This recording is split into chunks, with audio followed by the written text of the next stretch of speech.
तर जो पैसे पकडून देतोय त्याच्यावर गुन्हा दाखल होतोय आणि जो पकडला गेलाय त्याला क्लीन चिट मिळते असं उद्धव ठाकरे यांनी म्हटलेलं आहे। निलेश राणेंवर जो गुन्हा दाखल करण्यात आलाय त्याच्यावरून उद्धव ठाकरेंनी ही भाष्य करत भाजपवर टीका केली। युती म्हणजे महायुती त्यांच्यामध्ये सुद्धा आपापसात मारामारी चाललेत। कोकणामध्ये अनिल परब तुम्ही सांगाल तिकडे मालवणमध्ये वगैरे कशी एकमेकावरती धाडी टाकतायत। पैशाच्या बॅगा पकडल्या जात आहेत, पैसे वाटणारे माणसं पकडले जात आहेत, पण जो पकडून देतोय त्याच्यावरती गुन्हा दाखल होतोय। जो पकडून दिला जातोय तो आपलं त्याला क्लीन चिट का? कारण तो भाजपचा आहे, तो भाजपचा आहे।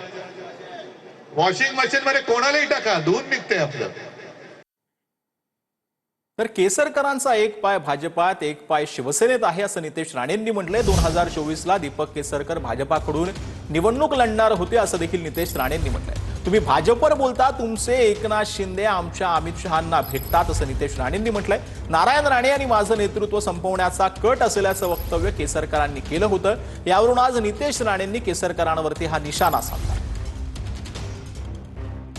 त्यांना नेतृत्व संपवायचं आहे, त्यांना राणेसाहेबांचं नेतृत्व संपवायचं आहे, माझं नेतृत्व संपवायचं आहे आणि त्यांना स्वतःचं नेतृत्व एस्टॅब्लिश करायचं ह्या जिल्ह्यामध्ये। हे कोण आहेत त्यांचं मी नाव घेणार नाही, पण तुम्ही त्यांना चांगलं ओळखता। काय मिळवता ते आणि पैशाचा वर्षाव करून कोणाला शिकवतायत? आमचे फडणवीस साहेबांबरोबर, अमित शाह साहेबांबरोबर दीपक केसरकर साहेबांचे एवढे चांगले संबंध आहेत। त्यांचा एक पाय भाजप दुसरा पाय शिवसेनेमध्ये आहे। ते 2024 ला भारतीय जनता पक्षाच्या वतीने लढवणार होते आमदारकी। विचारा हा की नाही आमचे दीपक केसरकर साहेब। आदरणीय शिंदे साहेब पण दिल्लीमध्ये जाऊन आमच्याच अमित शाह साहेबांना भेटतात। पण शेवटी ही निवडणूकच अगर तुम्ही दुसरीकडे भरकटत असाल ना तर मला 10% बोलायला लागला। आता हे लोकांच्या मनामध्ये संभ्रम निर्माण करण्याचा हा हेतूने ही केलेली विधान आहेत। याच्यामध्ये कोणतेही तथ्य नाही। माझे भारतीय जनता पक्षाशी सुद्धा अत्यंत जवळचे संबंध आहेत आणि त्याच्यामुळे असा त्याच्यातून कोणी निष्कर्ष काढणं चुकीचं आहे। मी शिवसेनेचा आमदार आहे, शिवसेनेमधून मी मंत्री होतो आणि त्याच्यामुळे महायुतीमध्ये एकामेकाशी चांगले संबंध ठेवणं याच्यामध्ये गैर काहीही नाही असं मला स्वतःला वाटतं। मला पूर्ण पाठिंबा हा जसा एकनाथराव शिंदेंचा होता तसाच फडणवीस साहेबांचा सुद्धा होता आणि त्याच्यामुळे असा पाठिंबा असताना पक्ष बदलण्याचा प्रश्न उद्भवत नाही। तर निवडणुकीनंतर पंकजा मुंडेंचं मंत्रिपद राहील की नाही माहीत नाही। पंकजा मुंडेंच्या मंत्रिपदाबाबत खासदार विशाल पाटील यांनी हे विधान केलेलं आहे। पंकजाताईंनी शब्द दिलाय, मला चांगलं वाटतं काहीतरी शब्द दिला। पण भाजपची एकंदरीत तुम्ही राजनीती बघितली, रणनीती बघितली, तरी निवडणूक झाल्यावर पंकजाताई तर मंत्री राहतात का नाही कोणास ठाऊक। मुंडे साहेबांची काय अवस्था केली तरी माहिती आहे। हे ओबीसी फक्त म्हणायचं आहे, इथं फक्त ठराविक विशिष्टच लोक ही त्या ठिकाणी राजकारण करतात, त्यांना दुसरी चालत नाहीत। तर खो खो खेळण्यापेक्षा हा प्रश्न एकदाचा मिटवला पाहिजे। परळी विधानसभेच्या उमेदवारीवरून पंकजा मुंडेंनी ही प्रतिक्रिया दिली आहे। परळी विधानसभेची जागा धनंजय मुंडेंकडेच राहू द्या असं मी सांगितलं होतं असं पंकजा मुंडेंनी सांगितलं। परळीच्या विकासाची बेरीज म्हणजे धनंजय मुंडे आणि पंकजा मुंडेंनी एकत्र येणं असं देखील पंकजा मुंडेंनी म्हटलेलं आहे। तुम्ही मला आमदार न करता धनुभाऊला आमदार केलं। मग आम्ही म्हणलं आता हे आपण खो खो खेळण्यापेक्षा एकदाचा हा विषय मिटवला पाहिजे। त्यामुळे योगायोगाने आमची युती झाली राष्ट्रवादीची आणि भारतीय जनता पार्टीची महाराष्ट्रामध्ये आणि धनंजय माझा भाऊ हे सिटिंग आमदार असल्यामुळे ही जागा आता काय करायची शेवटच्या मीटिंग पर्यंत आमचं चाललं होतं, पण मी एका शब्दाने त्याचा विषय नाही घेतला। मी म्हणलं आता धनंजयकडे न राहू द्या।